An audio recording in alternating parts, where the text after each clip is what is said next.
আজকে কি রান্না হয়েছে? তোমার প্রিয় খিচুড়ি আর হচ্ছে মুরগির মাংস। খিচুড়িটা আমার খুব পছন্দ, বোনা খিচুড়ি। তবে বৃষ্টির দিন হলে তো কোনো কথাই নেই। ভাল লাগে, বৃষ্টির দিনে খিচুড়ি খাইতে ভাল লাগে, খুব তৃপ্তি সহকারে খাই আমি। এটা কি? এটা মুরগি। মুরগি গোস্ত।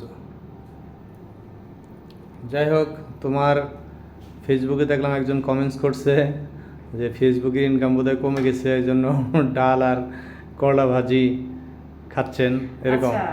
তার জ্ঞাতার্থে বলছি, আসলে সব কিছুই খাইতে হয়। ডাল এটা বাঙালির খুব পছন্দের খাবার, ডাল আলু ভর্তা। এটা যদি কেউ খায় তার মানে এই না যে সে খুব অভাবে আছে। সব সময় মাছ মাংস খাইলে ওটা একটা অতৃপ্তি চলে আসে। এটা যে বা যিনি কমেন্টস করছেন তার বোঝা উচিত। আর যে কমেন্টস করছে তার আসলে ফেসবুকের আর্নিং সম্পর্কে তার কোনো ধারণাই নাই। সে হচ্ছে নাদান। হ্যাঁ, তার কোনো ধারণাই নাই। তার কোনো ধারণা নাই যে ফেসবুকে কত ভিউ হইলে কত টাকা পাওয়া যায়। তার যদি ধারণা থাকতো তাহলে সে এই ধরনের কমেন্টস করতো না যে ফেসবুকে টাকা কমে গেছে, এই জন্য হচ্ছে আমরা ভালো খাবার খেতে পারতেছি না। হ্যাঁ, তো এই সমস্ত লোকেদের কথাই কিছু মনে করা যাবে না। কারণ হচ্ছে যে কিছু মানুষ আছে যারা হচ্ছে মানুষের ভালো দেখলে জেলাস ফিল করে। হ্যাঁ, তার কোনো ধারণাই নাই ফেসবুকের আর্নিং সম্পর্কে। আর ফেসবুক থেকে আমরা যে টাকাটা পাই, আমরা যে সারা মাস যে ঘোরাঘুরি করি, তার মানে অর্ধেকও হয় না আর কি। যাই হোক, ফেসবুকের আর্নিংয়ের উপরই মানুষ নির্ভরশীল নয়, ঠিক আছে?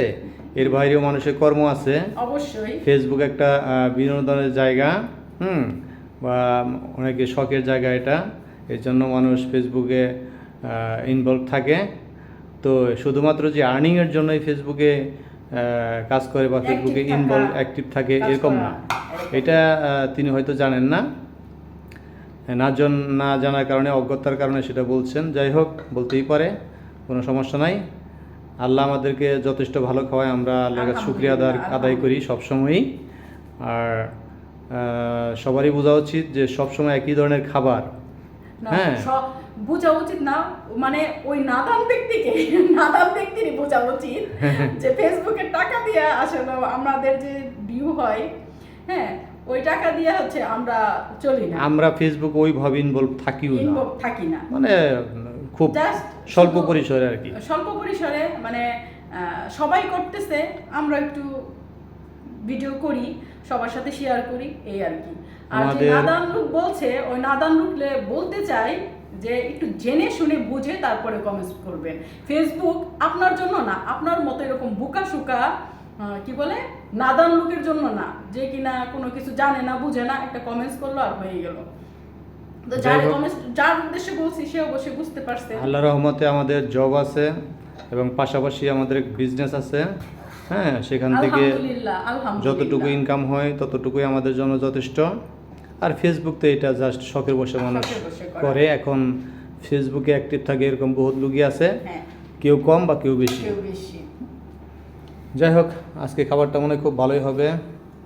খিচুড়িটা দেখতে খুব সুন্দর হয়েছে।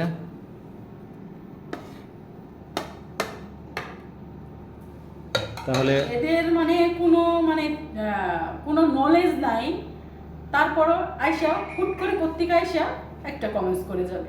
আরে খারাপ কথা মুখ দিয়ে চলে আসে। না, দরকার নাই যে কমেন্টস সম্পর্কে এত রিঅ্যাকশন করা। আসলে হচ্ছে তোরা যাই না শুনে বুঝে একটা কমেন্টস কর যে এত ভিউতে কত টাকা আসতে পারে। হ্যাঁ, তাদের যে চলাফেরা, তাদের যে লাইফস্টাইল, হ্যাঁ, এই টাকা দিয়ে হয় কিনা একটু বুঝে শুনে কর, তাহলে একটু মানে মানা যায়। এমন কমেন্টস করে যেগুলো শুনে হাস্যকর মনে হয়, লজ্জা করে বলতে। যাই হোক, কমেন্টস সম্পর্কে আমরা রিঅ্যাকশন না দিই। হ্যাঁ, যে যেটা বুঝে, হ্যাঁ, যার এই সম্পর্কে যার যতটুকু জ্ঞান সে তো ততটুকুই বলবে, এটাই স্বাভাবিক, ঠিক আছে? যার চিন্তা ভাবনা, আমি যদি এই ঘরটাকে মনে করি এটা একটা দুনিয়া, তাহলে কি হবে? এটা একটা পৃথিবী, এটা কিন্তু হবে না। আমার কাছে যদি মনে হয় এটা একটা পৃথিবী, তাহলে তো হবে না। ওই যে কোনোদিন বট গাছ দেখে নাই, তার কাছে বেগুন গাছই সবচেয়ে বড়। বিষয়টা হলো এরকম। ঠিক আছে। কারণ সে তো দেখে নাই সে তো দেখে নাই যে বট গাছটা কত বড় হতে পারে। তার তো কোনো সে জীবনে বেগুন গাছ দেখছে, মনে করে যে এইটাই সবচেয়ে বড় মনে হয় পৃথিবীতে। হ্যাঁ, এটাই। তো ফেসবুকের ইনকামের উপর সবাই নির্ভরশীল না। ফেসবুকে ইনভলভ আমরা বেশ অল্প সময় ধরে, হ্যাঁ, সময় কিছুদিন ধরে। তার আগে বাকিটা জীবন তো আমরা কাটিয়ে আসছি আমাদের জব এবং চাকরি। ব্যবসার উপর নির্ভর করে। এখনও তাই চলতেছি, কোনো সমস্যা নেই। আপনারা দোয়া আল্লাহর করবেন রহমতে যে আপনাদের ফেসবুক দোয়ায় যদি কখনো না থাকে বা চলে যায়, তারপরেও আল্লাহ আমাদেরকে চালাবে। চালাবে, আলহামদুলিল্লাহ। সেই ব্যবসা এবং সেই চাকুরি যেটাই বলেন আমাদের আছে ইনশাল্লাহ। দোয়া করবেন সবাই।